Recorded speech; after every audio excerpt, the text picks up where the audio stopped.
Welcome everyone. Today we're going to be taking a look at the ScaleTrains Rivet Counter GE Tier 4 GEVO in the Canadian National 100th Anniversary paint scheme.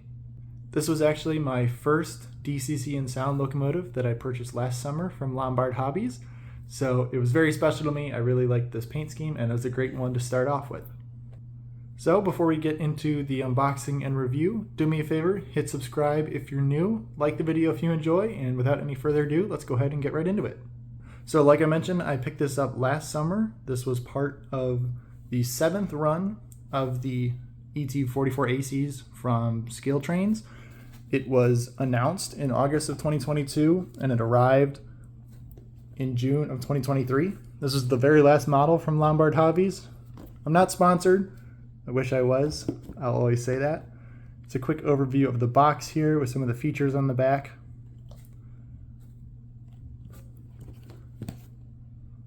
And it is equipped with LokSoundv5. So let's go ahead and get this unboxed here. We do have the long manual here, which has changed with the new release of the ET44s or ES44s too.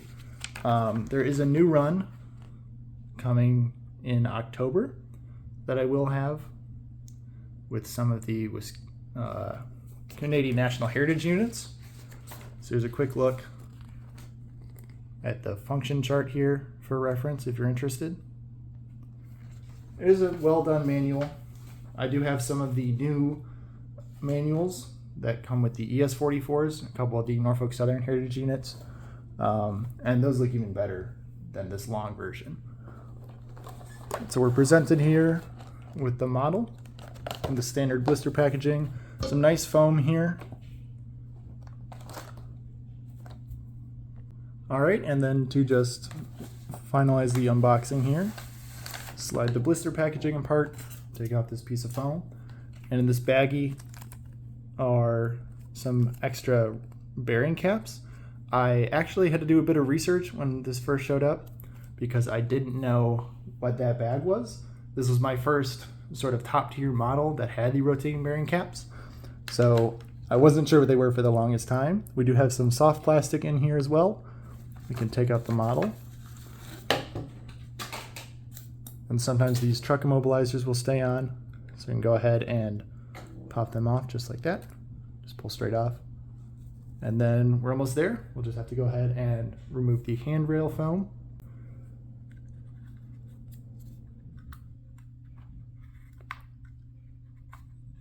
I like to pull this out and slide this forwards just to avoid damaging the railings. This model is still gorgeous.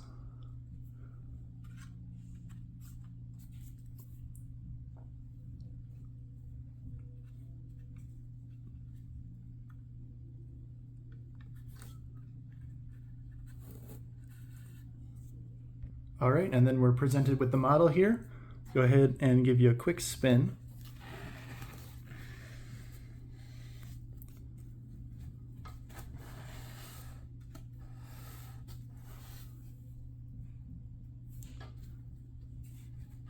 This model is marked as having the white cab roof on the ScaleTrains website with the Aboriginal Affairs logo, which we'll take a look at in a few minutes on the side of the cab here. All right, so let's talk a little bit about some of the details here. If we look at the front, we do have functioning number boards, headlight, ditch lights, and then the special Canadian National red rear DPU light, which we'll take a look at in the function demo a little later. I think that's really sweet. We do have the Aboriginal Affairs logo on the side of the cab here, as well as MU hoses and uncoupling levers at the bottom here. We do have some grab irons on the front of the cab here in the anti-glare paint, as well as the PTC antennas on the roof, as well as a sticker on the cab door on the left side there. So I'll go ahead and give you a quick zoom on the front side here.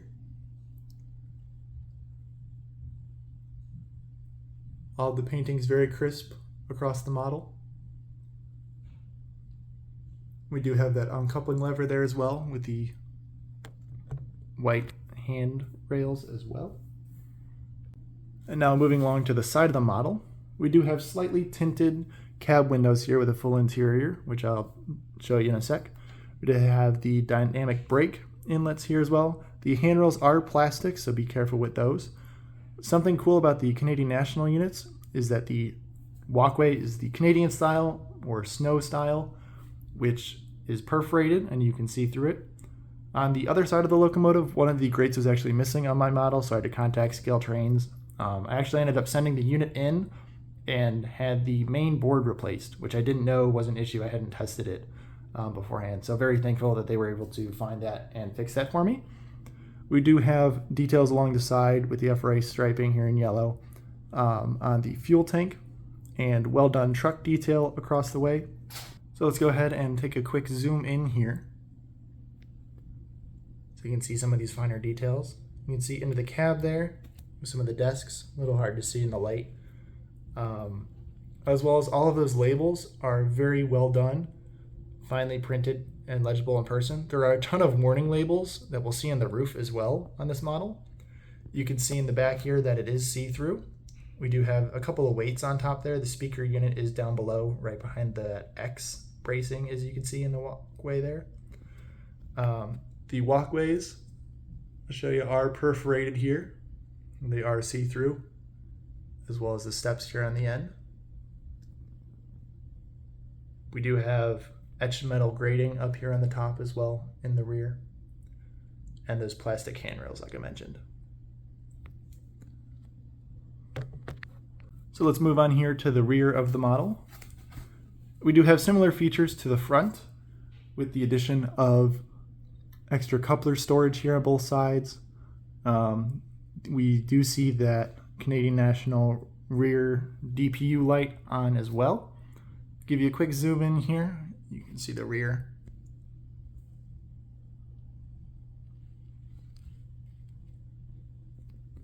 Nothing too crazy going on, but again, well done. Let's go ahead and just take a look at the other side of the model. Very similar.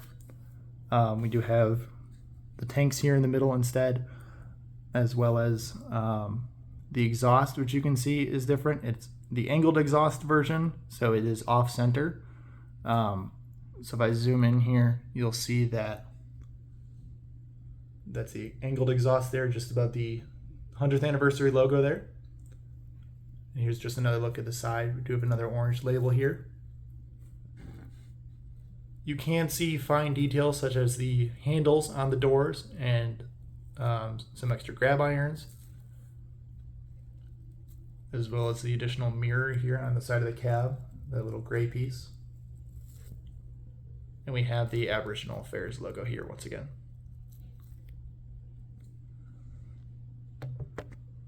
And now taking a zoom here at the top of the model, we can see the horn is mounted near the center of the unit, pretty standard.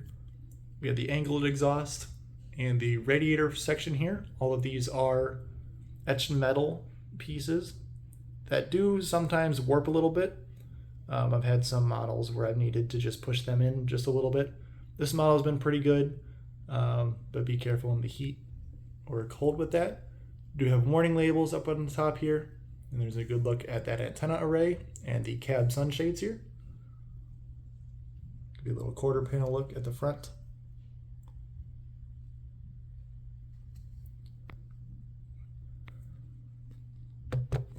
And we'll take a quick look at the underside of the model. Always the scariest part, flipping it on its side. But as we can see, I'll give you a zoom. There's not a whole lot going on. There's no traction motor detail. It's pretty flat, which helps those stabilizers stay in place. We do have a screw at the middle of the fuel tank. And you can see here the etched metal steps as well. You can just barely see through. So with that, let's go ahead and move on to some of the sound and light functions. All right, moving over to the test track here, I did want to note, you may have seen that this model does not have the painted wheels. That is a more recent addition than this model. The new ES44ACs do have that feature. and I'll be able to tell you in about a month or so if the new ET44s will also have that feature. I don't remember if they're listed on the website as a feature of those new models, but this model from the 2023 run does not have those painted wheels, which I think is fine. It still looks great.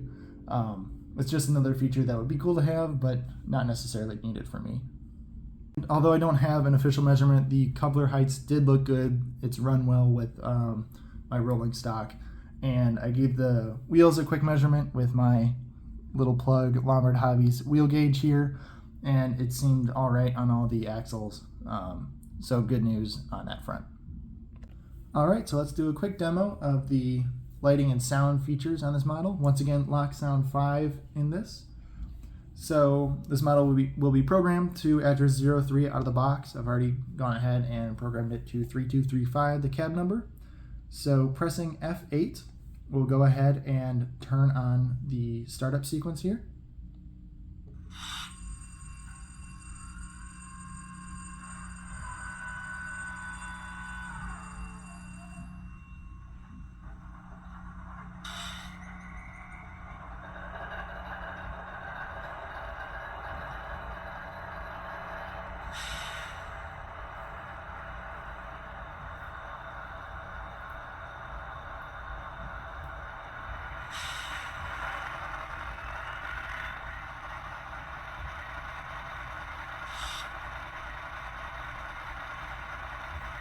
As you saw, we've got the number boards, a front walkway light, as well as a long hood walkway light over here that have come on. It's a little bit of a longer startup sound, which is pretty neat.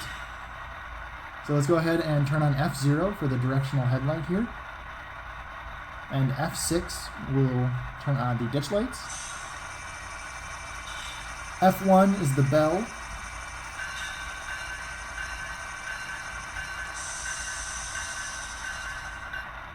That'll ring for as long as you have that active. F2, they call the playable horn, which will function as long as you hold down the function 2 key.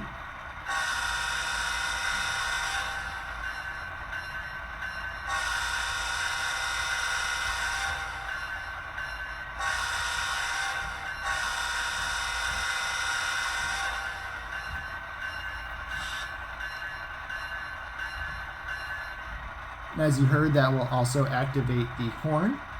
Pressing F3 will do a coupler clank sound.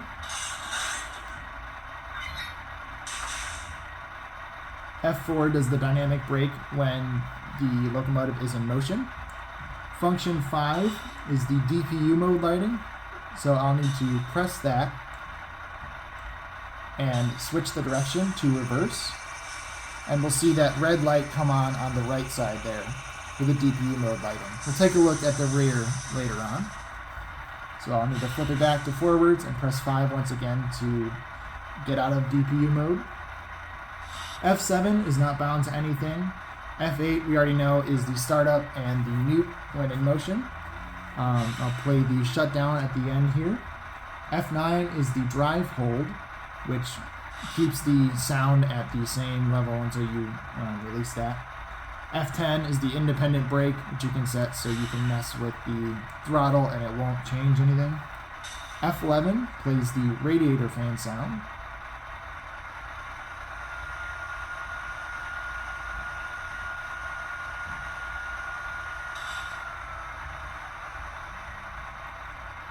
F12 is the dimmer. So dim the headlights and turn off the ditch lights all in one. F13 is the slow spitter valve.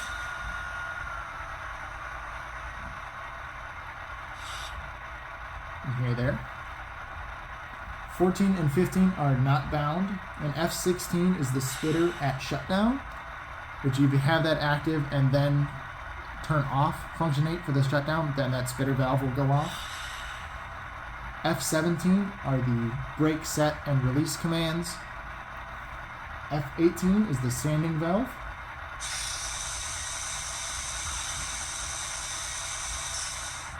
Which sounds cool as if you're going up a grade and you need sand for extra traction.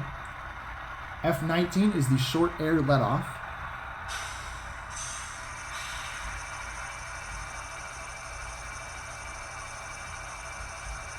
And the compressor is F20, which you just heard go off, but if I toggle that on manually,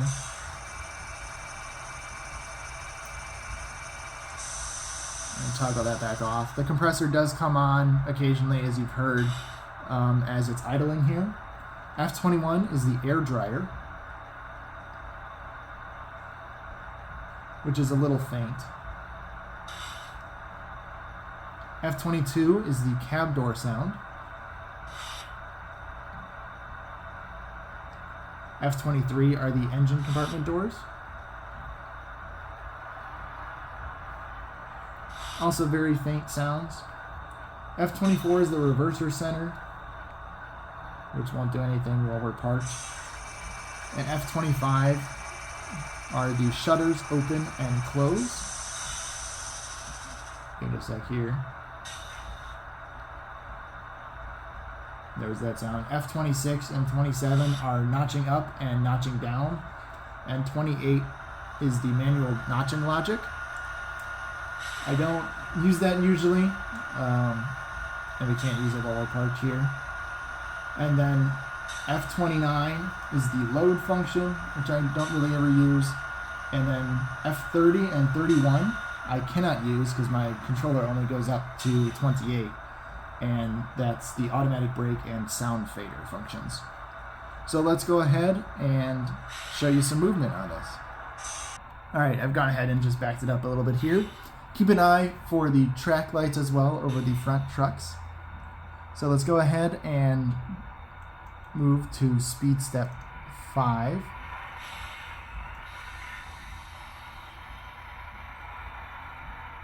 Pretty good slow speed control, moving up to 10.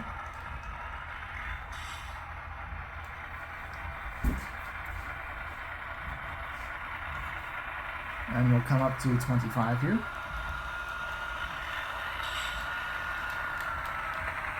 And slow her down.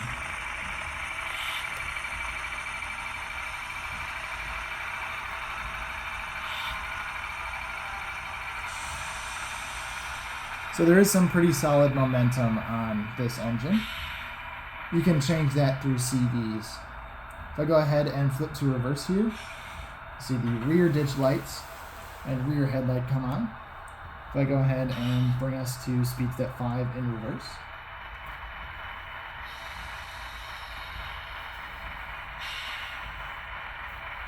and now up to 10.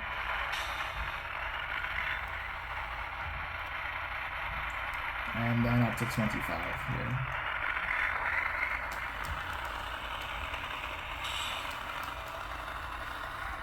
And slow her back down.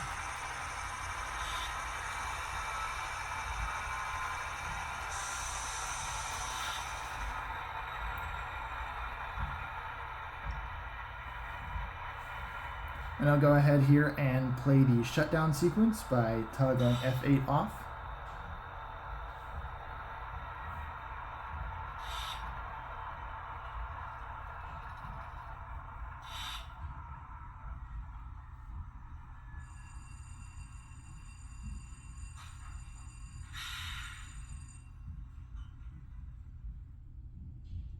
And now, as you can see, the headlight and ditch lights remain on, and we do have some ambient noises here. This locomotive does also include a capacitor, so I'm going to go ahead and pull this off the track and show you just about how long that'll last, just with these front lights here.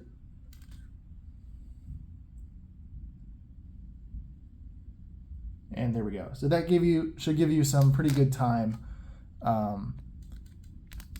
before you lose power if you're going over dirty or imperfect track.